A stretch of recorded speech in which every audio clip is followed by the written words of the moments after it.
കണ്ണിമ വെട്ടാതെ V എസിനെ കാത്തിരുന്നവരുണ്ട്.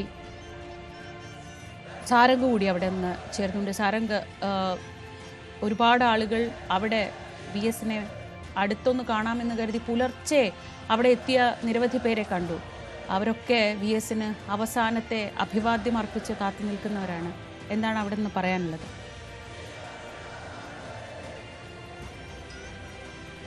തീർച്ചയായും രാവിലെ തന്നെ വളരെയധികം നേരത്തെ തന്നെ ഇവിടെ പലരും എത്തിത്തുടങ്ങിയിട്ടുണ്ട്. നേതാക്കളും മറ്റേ സംസ്ഥാനത്ത് തന്നെ പല ഭാഗത്തു നിന്നുള്ള ഇത്തരത്തിലുള്ള സഖാക്കന്മാരും മറ്റും ഇവിടെ എത്തിച്ചേർന്ന കാഴ്ചകൾ നമുക്ക് കാണാൻ കഴിയും. ഇന്നലെ തന്നെ വളരെ വൈകിയും AKG സെന്ററിൽ ഇത്തരത്തിൽ അദ്ദേഹത്തിന് അവസാനമായി ഒരു നോക്ക് കാണാൻ വേണ്ടിയുള്ള നീണ്ട കാത്തിരിപ്പ് നമ്മൾ കണ്ടതാണ്. അതിനുശേഷം ഒരുപാട് വൈകിയതിന് ശേഷം മാത്രമായിരുന്നു നമുക്ക് ഈ വീട്ടിലേക്ക് മൃതദേഹം എത്തിക്കാൻ കഴിഞ്ഞത്.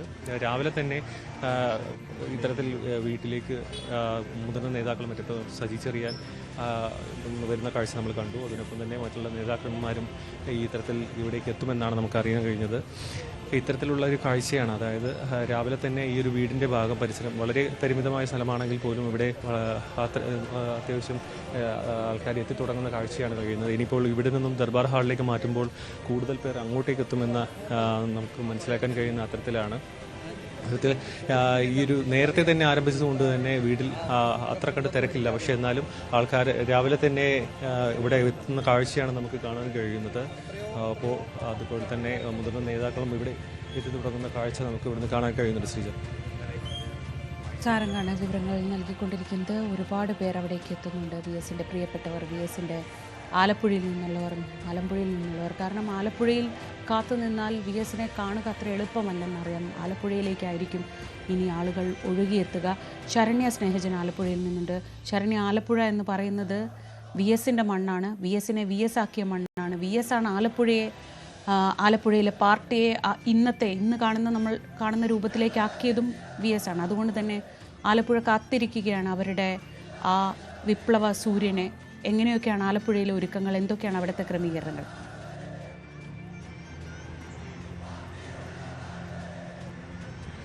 ശ്രീജ, തീർച്ചയായും ആലപ്പുഴയെ സംബന്ധിച്ചിടത്തോളം, ഇന്ത്യൻ കമ്മ്യൂണിസ്റ്റ് പാർട്ടിയെ സംബന്ധിച്ചിടത്തോളം വളരെ വൈകാരികമായ ഒന്നാണ് VS അച്യുതാനന്ദൻ എന്നുള്ളത്. പ്രത്യേകിച്ച് ആലപ്പുഴയിലേക്ക് വരുമ്പോൾ ആലപ്പുഴയുടെ വിപ്ലവ മണ്ണിൻ്റെ അത്രമേൽ ചുവപ്പിച്ച മറ്റൊരു രാഷ്ട്രീയ നേതാവ് ഇല്ല എന്ന് തന്നെ പറയാം.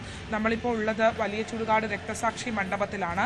ഇവിടെയാണ് VS അച്യുതാനന്ദൻ എന്ന അനിശ്ചിതനായ നേതാവിനെ നാളെ ചിതയൊരുങ്ങുക. നമുക്ക് ഈ രക്തസാക്ഷി മണ്ഡപം കാണുമ്പോൾ തന്നെ അറിയാം, TV പുന്നൂസും P കൃഷ്ണപിള്ളയും R സുഗതനും അടക്കമുള്ള ഏറ്റവും പ്രധാനപ്പെട്ട കമ്മ്യൂണിസ്റ്റ് പാർട്ടിയുടെ നേതാക്കന്മാർ അന്തിയുറങ്ങുന്ന ഇടമാണ് ഇത്. വളരെയധികം വലിയ സമര ചരിത്രമുള്ള മണ്ണാണ് ഇത്. നമുക്കറിയാം, പുന്നപ്ര വയലാർ സമരവുമായി ബന്ധപ്പെട്ട് ദിവാൻ ഭരണം അറബിക്കടലിൽ എന്ന മുദ്രാവാക്യം ഉയർത്തി സ്വതന്ത്ര തിരുവിതാംകൂറിന് വേണ്ടി CPയുടെ ചോറ്റുപട്ടാളത്തിന് മുന്നിൽ നെഞ്ചി വിരിച്ചു നിന്ന തൊഴിലാളി വർഗ പ്രസ്ഥാനത്തിലെ രക്തസാക്ഷികളുടെ മണ്ണാണ്. ആ രക്തതാരകങ്ങൾക്കിടയിലേക്കാണ് നാളെ അവരുടെ ഏറ്റവും പ്രധാനപ്പെട്ട നേതാവായ ആലപ്പുഴയെ നെഞ്ചോട് ചേർത്ത് ചുവപ്പിച്ച VS അച്യുതാനന്ദൻ എത്തുക. സംസ്കാരത്തിന് വേണ്ടിയുള്ള ഒരുക്കങ്ങൾ, ക്രമീകരണങ്ങൾ ഇവിടെയാണ് നടക്കുക എന്നുള്ളതാണ് വ്യക്തമാക്കിയിട്ടുള്ളത്. വൈകിട്ട് 4 മണിയോടുകൂടിയാണ് ഇവിടേക്ക് VSനെ എത്തിക്കുക. ഇപ്പോൾ തീരുമാനിച്ചിരിക്കുന്നത് നമുക്കറിയാം, തിരുവനന്തപുരത്ത് അടക്കം ഇന്നലെ AKG സെന്ററിലേക്ക് അണമുറിയാതെ ഒഴുകിയെത്തിയ ജനപ്രവാഹം അത് സമയക്രമങ്ങളെയൊക്കെ തെറ്റിക്കുന്ന ഒന്നായിരുന്നു. അതുപോലെ തന്നെയാണ് ആലപ്പുഴയിലും അത്തരത്തിൽ വടക്കൻ മേഖലകളിൽ നിന്നുള്ള ആളുകളൊക്കെ തന്നെയും എത്താൻ പോകുന്നത് ആലപ്പുഴയിലേക്കാണ്. നമ്മൾ കാണുന്നത് 2 കമ്മ്യൂണിസ്റ്റ് പാർട്ടികളുടെയും കൊടിമരങ്ങളാണ് നമ്മൾ കാണുന്നത്. 2 കമ്മ്യൂണിസ്റ്റ് പാർട്ടികളും ചുവന്ന കൊടി താഴ്ത്തി അതിനു മുന്നിൽ ദുഃഖസൂചകമായി കറുത്ത കൊടി ഉയർത്തിയിരിക്കുന്ന ദൃശ്യങ്ങളാണ് നമ്മൾ ഇപ്പോൾ കണ്ടുകൊണ്ടിരിക്കുന്നത്. ഒരുപാട് വലിയ ഓർമ്മകളുള്ള ഒരു ഇടമാണിത്. പുന്നപ്രയിൽ നടന്ന വെടിവെയ്പ്പിനെ തുടർന്ന് ജീവക്ഷമമായ ആളുകളെയും ഒപ്പം തന്നെ മരണപ്പെട്ട ആളുകളെയും ഒക്കെ ജീവനോടെ കൊണ്ടുവന്ന് പെട്രോൾ ഒഴിച്ച് കത്തിച്ച ഇടമാണ് ഈ സ്ഥലം. അതുകൊണ്ട് തന്നെ നമ്മൾ ഈ രേഖപ്പെടുത്തിയിരിക്കുന്ന പാർട്ടിയുടെ സമന്വിതരായ നേതാക്കന്മാർക്ക് അപ്പുറത്തേക്ക് ജീവരക്തം നൽകിയ വയലാറിലെയും പുന്നപ്രയിലെയും ഒക്കെ സമരഭൂമിയിലുള്ള സൈമണാശാൻ അടക്കമുള്ള TV പുന്നൂസ് അടക്കമുള്ള PT പൂനൂസ് അടക്കമുള്ള നേതാക്കന്മാരുടെ അന്തി ഉറങ്ങുന്ന ഇടമാണ്. അവരുടെ ഓർമ്മകൾ ഇരമ്പുന്ന കമ്മ്യൂണിസ്റ്റ് പാർട്ടിയെ സംബന്ധിച്ചിടത്തോളം അവരുടെ ഒരു കമ്മ്യൂണിസ്റ്റ് പ്രവർത്തകരുടെ ഒരു തീർത്ഥാടന കേന്ദ്രമാണ് ഈ വയലാറിലെ പുന്നപ്രയിലെ ഈ സമരഭൂമിക എന്നുള്ളത്. ഇവിടെയാണ് VS അച്യുതാനന്ദനും എത്താൻ പോകുന്നത്. ഏറ്റവും ഒടുവിൽ, അതായത് ശ്രീജ, ഏറ്റവും ഒടുവിൽ VS പങ്കെടുത്ത പരിപാടി എന്ന് പറയുന്നത് പുന്നപ്രയിൽ നടന്ന പുന്നപ്ര വയലാറുമായി ബന്ധപ്പെട്ട അനുസ്മരണ സമ്മേളനത്തിൽ പങ്കെടുത്തിട്ടാണ് 2019 VS ഇവിടെ നിന്ന് മടങ്ങുന്നത്. പിറ്റേ ദിവസമായിരുന്നു VSന് ശാരീരികമായ അസ്വസ്ഥതകൾ ഉണ്ടാവുകയും ആരോഗ്യപരമായ പ്രശ്നങ്ങളിലേക്ക് അദ്ദേഹം പോവുകയും ചെയ്തത്.